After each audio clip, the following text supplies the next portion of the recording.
Well, welcome everybody to this overview of what's new with ERWC. So I'm Chris Street. I'm a professor at Cal State Fullerton in the Department of Secondary Education, and I am also a steering committee member for ERWC. So some of you I know are new to ERWC. So what it is in a nutshell is it started 20 years ago now as a one semester course for high school seniors, and it focuses on giving kids the skills they need with rhetorical reading and writing to be successful beyond high school, whether it be career or whether it be college. And slowly in the beginning, over years, word got out and teachers began to build this grassroots network of educators who were just really excited about how engaged their kids were with the curriculum, because it really focuses on high interest topics for kids, things like juvenile justice and obesity and fast food and cell phones. And we're not having kids do all of their reading. They're not doing just reading of novels and poetry, which is common in many English classes. This curriculum with the word expository tips you off that there's a lot more expository or informational text that is the basis for this curriculum. So a lot of short readings, a lot of high interest readings of topics that address the needs of today's youth. So the course slowly built from a one semester course, then to a full year-long course. And that was version 1.0. And then 10 or so years ago, there was a 2.0 version where the curriculum was expanded, additional modules were published.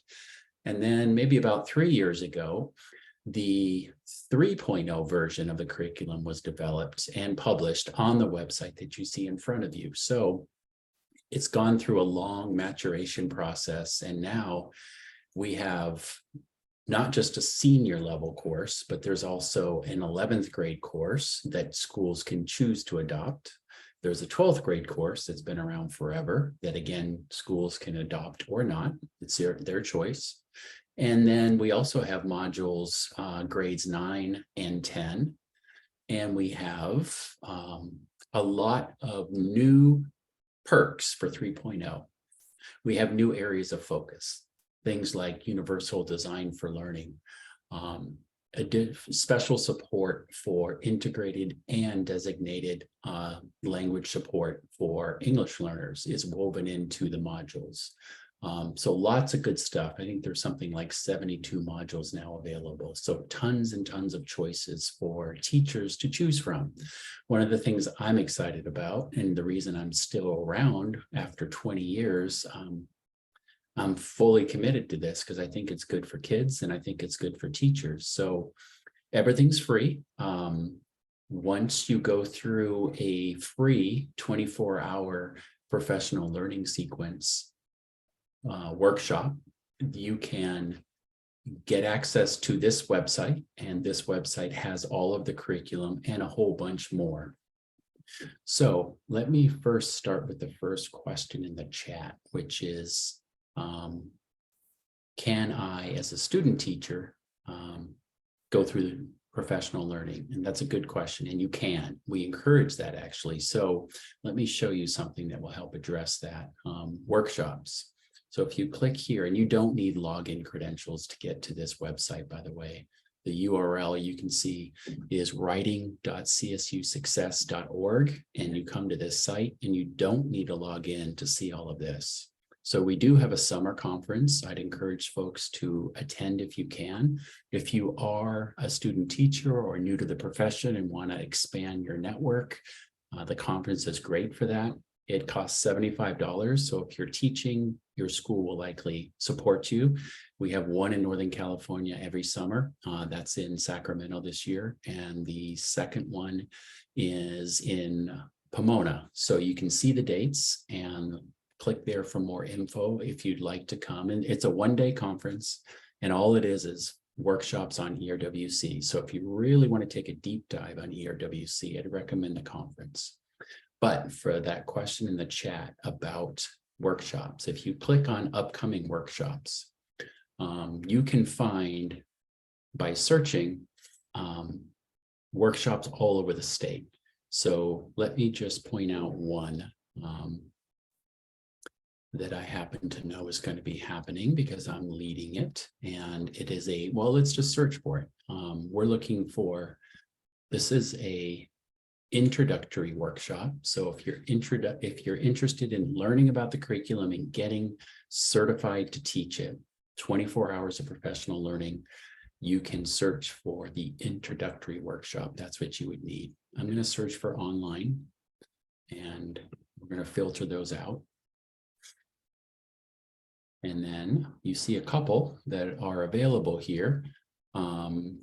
Actually, several starting in the month of April. So you could choose one that's convenient for you. If they're online, you can take one that's online. It doesn't matter where you are in the state, or even beyond the state, you can register for one. If you prefer in person, you can search for an in-person. So workshops are happening all the time. I guess the one I was thinking of that I was going to be leading, we just started it. So it's now no longer visible because we started it last week. But I lead workshops in Orange County, and we have usually 3 or 4 every year. So we'll have more coming up if you're interested in one in this local Orange County area. But it will be online, at least for next year. So those are the workshops. Let's go back and see what else is in the chat. I saw that there was a question here about webinars. So this is another resource, especially for those of you who are student teachers and are new to the profession. We have all these free webinars. So we have one more webinar this spring, authentic writing instruction. You can register for free. And then we have recordings of just about all of the previous webinars that we've had. So every fall and every spring, we bring in pretty high profile people to discuss issues related to language, to the English language arts, to teaching and learning in the English classroom. So lots of good stuff there. You're welcome to check out any of the previous ones or register for the next one, where Nadia is going to be talking about authentic writing instruction. Okay, so let's go back to the website and let me just show you a quick tour of the website. There was a question in the chat about, once you get in, how do you find stuff? So here's how you do that. So I've logged in. And once you have a login, by the way, you are logged in for life. So it's a one-time certification, 24 hours. It gets you access to the website and to the curriculum. And I know you're going to be most interested in the curriculum itself. So rather than looking at everything on the website, I'm just going to focus on the curriculum. So if you are, and I know a couple of you said that you are teaching, let's see, 12th grade. Okay, so you are a 12th grade teacher. This is the way I would navigate the website. There are certain expectations if you're teaching a full-length course, and you'll learn about these in the professional learning. But once you get an overview of what kinds of modules you'll need to include in your year-long plan, you can see that you've got lots of choices. So if you're looking at the grade 11 or the grade 12 class, both of them have portfolio modules that bookend the year. So the portfolio module to introduce the year is helping kids set goals for themselves and get in touch with who they are as learners. So establishing the importance of metacognition and helping kids understand that they also need to be aware of their reading and writing as they're doing it, so that they can be cognizant of their strengths and their areas that need some growth. And then at the end of the year, they reflect back on their learning, and they have a portfolio of the work that they're drawing upon when they complete a letter explaining what they have learned and what skills have improved based on the evidence in their portfolio. So nice way for kids to start the 11th or 12th grade year with the introductory portfolio and end it with the final reflection portfolio. Those are short, just a couple, 2, 3, 4 days. And then we get into all of these other longer, full length, we call them, modules. So we've got lots more literature than used to be available. You can see, I'm just skimming some of the titles. You're expected to do a work of drama as part of the year-long course. So there's 2 offerings from Shakespeare that you can choose from. And then I'm just going to show you one. And you can see how many. I mean, there's a lot here, way more than anybody could ever do in a year. We don't want you to, actually. Of all these full-length modules, we expect that you will do 5 or 6 over the course of an entire year. So I want to show you one module. It's called Island Civilization. You can read a little blurb about them. Each module has a quick overview of what the module's about. I'm focusing on this one because I developed this module. And the way I think the best way to navigate any module, if you're new to this, is to start with the top document. Always right here, top document will be something called the module overview. So if you click on that, you will see at a glance, in a page or 2, you will see what that module is all about, how long it's going to take, the questions that get answered, the text or texts that are included. So this one is a module that focuses just on one text, an essay by a former professor of mine named Roderick Nash. And many modules have multiple readings. And if you are teaching a module that does not require a book, so if it's an essay or a poem or a series of articles, if it's not a book, the readings are there for you within the module. If it is a full-length book module, then you would need to get that book from your school for your students. Culminating task. So every single module culminates with a task, almost always a writing task. So you can get a sense of what kids are going to be choosing from for the writing tasks, or you may choose for them. Which rhetorical concepts are stressed in this module?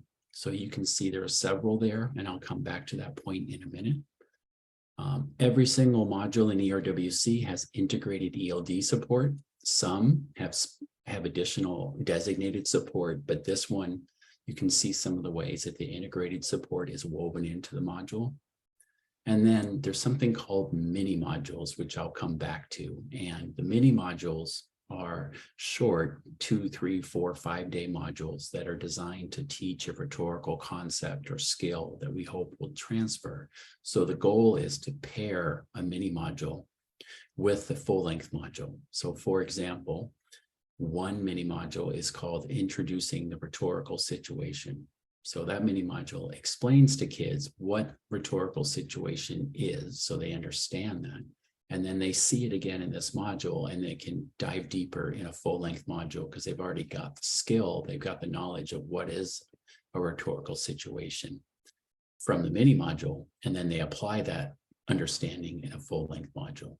So that's the way I would navigate any module, be it a mini module, a full-length module. Always, I think, start with the overview. And then you're going to see a standards plan. So this is a way to kind of map out which standards ELA and ELD are covered while you're teaching this. There's a teacher version of the module, which I think I will open this one up. And it is your resource. So if you're teaching a module, you're going to be using the teacher version. And the first couple pages you'll recognize because they're just about identical to the previous module overview. But once you dive into the module, you'll see how it works. And the curriculum is here. So there's some introductory text, some guiding text for you as the teacher. And then what's in shaded grayed out are the activities for students. So there are lots of activities to take kids from getting ready to read, to understanding the reading, to developing their own stance and then writing about that topic. And the key for navigating is just to remember that the gray shaded are the activities that students will actually see. And then you have some sample student responses and introductory guiding support for you as the teacher. It's also in Word because we encourage people to make modifications of the curriculum to meet the needs of your students. So feel free to do that. And then we have the text. So there's only one text here, but there's a PDF version, and it is available for you to share. If you're sharing it, though, please make sure that it is either printed and given to your kids, or it's shared within a password protected site. So for example, Moodle or Blackboard or Schoology or any learning management system where only your students can get in, it's not available to the general public, is fine to share ERWC resources, but please don't share like put a reading on your personal website, because then we have big time copyright issues to deal with. And then there's the student version, and the student version is just the activities. So these are kind of like the handouts you would actually give to students physically or just maybe electronically. And those are available as PDFs, as Word files, and as Google Docs, so you can make whatever changes you want. And then there's always going to be a discussion for every module. So you can join the discussion and see what other people are saying about that module. They're sharing resources, sharing tips, asking questions. So that's how you would navigate the curriculum. You, of course, when you go through your 24-hour professional learning to get an introduction to ERWC, you'll be doing this as part of your introductory workshop time. So you'll get much more comfortable with the full website, but I wanted to give you an overview of what it looks like. And then I just want to mention those mini modules. So mini modules are designed to be short, and they teach a specific skill, strategy, rhetorical concept, 14 of them. And if you're teaching this as a course for either 11th or 12th grade, the mini modules are designed to be taught at either the 11th or the 12th grade level, and you're expected to use 3. You could use more, but most people just use 3 because it gets time intensive when you're trying to do everything you need to do in the full year-long course. But this is where you find the mini modules, and the one I mentioned here, introducing the rhetorical situation from earlier. Again, they all kind of look the same, overview and then resources. So that's the website in a nutshell. Let me just check the chat here and see what other questions are coming up. Oh yeah, what is this rhetorical approach? So a rhetorical approach is really helping kids understand reading and writing as acts of persuasion. So we are introducing kids to different rhetorical tools, for example, ethos, logos, pathos, the tools that writers use to craft their arguments to have an impact on an audience. And we are helping kids understand not just the what or the content of the reading, but also the how. How was the reading crafted by the author? What rhetorical tools are being used? Who funded the research, for example, for an article? All those kinds of like very focused, careful, close reading techniques that help kids understand a reading at a much deeper level than they might have previously. And they're going to take that knowledge then of how authors use different rhetorical devices to persuade, and they're going to be then using some of those same tools in their own writing. So it's a way of kind of interrogating text in a new way. It's a way of giving kids some skill sets that will transfer into other areas that will help them be lifelong, careful, skeptical readers, and we hope then more purposeful and articulate writers. So rhetorical reading and writing is the focus of the curriculum. And when you get into your training, you'll see that we have something called an assignment template that guides each and every module. And that template kind of walks students through that whole process of getting comfortable with the reading, understanding the reading before they are then asked to write about the reading. All right, let me see if there's another question we can handle at this point.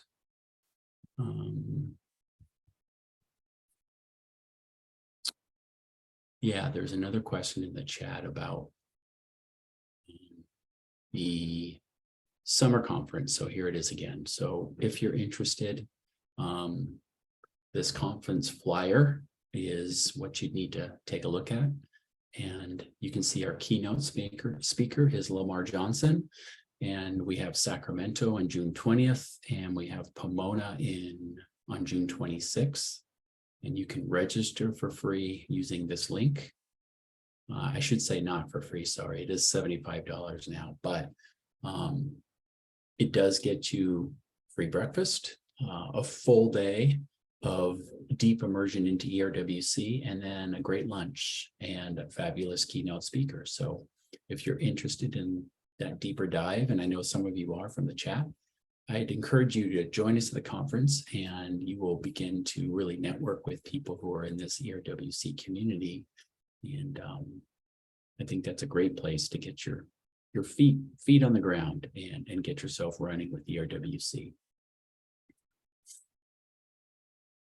Okay, well, I think everybody who had questions has had them answered.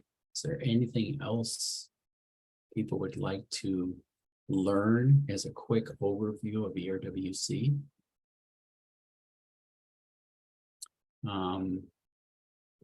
There's a blog, and I just want to point this out because you might want to follow this blog or subscribe to it. Lots of articles, many of them ERWC focused, but if you're an English language arts teacher, I think this is a great resource for you, even if you're not teaching ERWC. You know, this is a recent one by Carol Jago, who you may have heard of. Jennifer Fletcher just published another article in the blog recently about the effectiveness of ERWC. So lots of good stuff there. Of course, it's free. We like free. And you can follow that simply by signing up. All right, then I think I'm going to wrap things up and stop the recording. Thank you again for your attendance today. And again, my name is Chris Street, and my email is in the chat. So please follow up with me if you have any other questions. And I hope to see you at an ERWC event soon.